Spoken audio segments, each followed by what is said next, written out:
Bonjour à tous, j'espère que vous allez bien. Dans cette vidéo, je vais vous parler des choses que je n'aime pas dans la saga Star Wars. La première chose que je n'aime pas dans la saga, c'est le personnage de Luke Skywalker dans la postlogie. On passe d'un personnage badass, puissant et tout dans les premiers épisodes de Star Wars à un personnage inutile, vieux, grincheux et qui a presque peur de combattre le Premier Ordre. Je trouve que ce que Disney a fait de Luke, c'est vraiment pas cool. En fait, j'ai l'impression que l'intrigue de l'épisode 8, c'est juste Rey qui cherche à persuader Luke de combattre pour la résistance et que Luke lui dit non parce qu'il a trop peur du côté obscur. Entre guillemets, c'est ça, il a vraiment aucun courage ce type dans la postlogie. Il ne sert à rien. Puis, dans l'épisode 9, il fait une chose pendant tout le film. Il sort son vieux X-Wing de l'eau qui, comme par magie, peut voler après avoir passé 30 ans sous la mer, ce qui n'est pas du tout crédible pour que Rey aille sur Exegol. C'est clairement sa seule activité du 9e film de la saga. La deuxième chose que je n'aime pas, c'est Kylo Ren.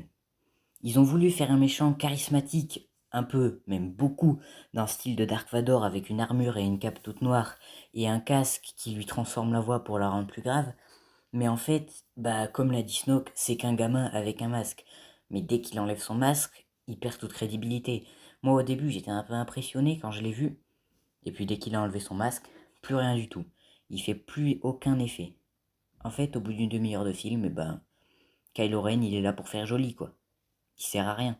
Et pour que le personnage fasse encore moins peur, ils lui font se prendre une raclée par quelqu'un qui a jamais tenu un sabre laser de sa vie.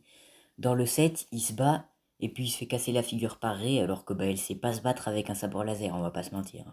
Et puis la seule chose que j'ai retenue de lui dans les épisodes 8 et 9, c'est qu'il est tiraillé entre le côté obscur et le côté lumineux. Voilà le personnage de Kylo Ren. La troisième chose que je n'aime pas, c'est le retour de Palpatine dans l'épisode 9. Ça partait d'une bonne intention, parce que c'est quand même le grand méchant de la saga. Palpatine, il aurait pu être impressionnant et tout. Alors c'est vrai qu'à la fin, quand il fait tous ses éclairs de force, voilà, on voit qu'il est quand même puissant. Mais en fait, on se demande surtout comment il a pu survivre. Parce que quand même, dans l'épisode 6, on l'a vu se faire balancer dans un puits par Dark Vador, et ensuite, l'étoile de la mort, il a explosé avec Palpatine dedans, donc il a explosé 2 fois Palpatine.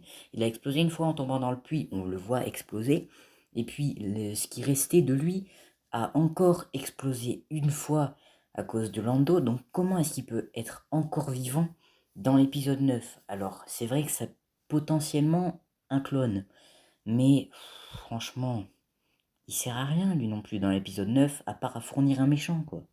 En plus, au moment où Rey et lui se font face et qu'il veut la faire basculer du côté obscur, il essaye de prédire ce qu'elle va faire. Il dit, elle va lever son sabre, elle va me tuer. En gros, il dit ça. Et puis il y a les acolytes Sith qui chantent dans les gradins.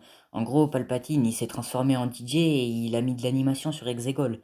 Mais tout ça pour au final se faire tuer par Rey, quoi. Donc son plan, il a encore pas marché et il s'est encore une fois fait tuer alors qu'il essayait de convertir quelqu'un au côté obscur. Ça, c'est la triste vie de Palpatine, hein. Il y arrive jamais de toute façon. À part avec ses apprentis de la prélogie, après, sa vie c'est un échec à Palpatine. Comme son retour dans l'épisode 9. Donc moi, comme vous l'avez certainement compris, la chose que j'aime le moins dans Star Wars, c'est la post-logie en général. Ce que je trouve dommage, c'est qu'ils aient inventé une nouvelle histoire, alors qu'ils auraient pu tout simplement adapter des romans légendes. Il y en a que je trouve vraiment pas mal, c'est La Croisade Noire du Jedi Fu de Timothy Zahn, avec le Grand Amiral Thrawn en méchant principal.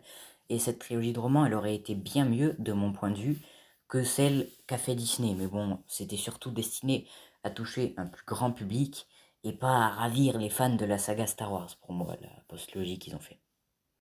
Donc voilà, la vidéo est terminée. J'espère qu'elle vous aura plu. Si c'est le cas, n'hésitez pas à liker et à vous abonner. Et on se retrouve plus tard pour de prochaines vidéos.